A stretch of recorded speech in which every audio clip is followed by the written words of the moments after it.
मसाजोगचे सरपंच संतोष देशमुखांच्या हत्ये प्रकरणातील आरोपी वाल्मिक कराडशी मंत्री धनंजय मुंडेंशी असलेली जवळीक सर्वश्रुत आहे। त्यामुळे कराडला पोलीस स्टेशन आणि तुरुंगात व्हीआयपी ट्रीटमेंट दिली जात असल्याचा आरोप केला जातोय। आणि आमदार सुरेश धस यांनी कराडच्या तुरुंगातल्या मटण पार्टीचा उलगडा केलाय।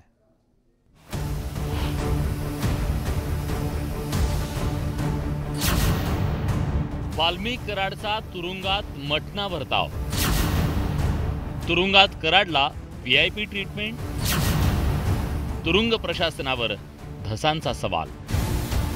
संतोष देशमुख हत्ये प्रकरणातील आरोपी वाल्मिक कराड आणि त्याचे साथीदार सध्या तुरुंगाची हवा खात आहेत, पण तुरुंगातही त्याची चांगली बडदास्त ठेवली जात असल्याचा आरोप सुरेश धस यांनी केलाय।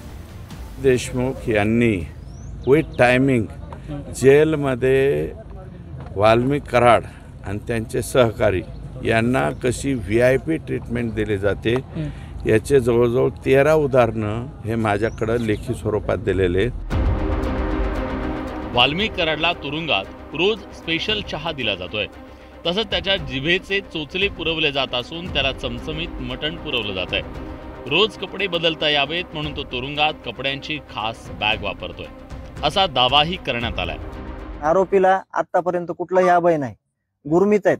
आरोपी आल्यानंतर त्यांचे समर्थक तिथे येतात, त्यांचं मनोबल वाढवतात, आमच्या कुटुंबाला गावाला एक भीती कशी निर्माण होईल ह्याच्यासाठी प्रयत्न करतात। म्हणून आम्ही कुठल्याही गोष्टीवर समाधान नाहीत। ही कारवाई आहे चालू, त्या कारवाईवर आम्ही विश्वास व्यक्त केलेला आहे। आमचा विश्वास कुठं तुटला नाही पाहिजे आणि हे आरोपींना फाशी झाली पाहिजे। एखाद्या गुन्ह्यात अटक केलेला आरोपी तुरुंगात असताना कोर्टाच्या आदेशाच्या शिवाय त्याला कोणत्याही विशेष सवलती दिल्या जात नाहीत, पण कराडसाठी तुरुंगाचे नियम वागवले जात नाहीत ना, असा सवाल उपस्थित केला जातोय। खरं तर वाल्मिक कराडच्या अटकेपासून त्याला पोलिसांकडून व्हीआयपी ट्रीटमेंट दिली जात असल्याचा आरोप केला जातोय।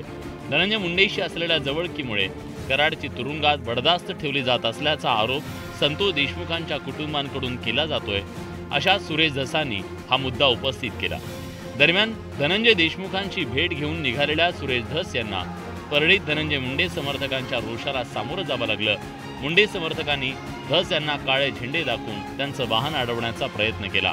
त्यामुळे आगामी काळात धस आणि मुंडे समर्थकांमध्ये संघर्ष पेटण्याची शक्यता नाकारता येत नाही। सुरेश जाधव, न्यूज 18 लोकमत, बीड।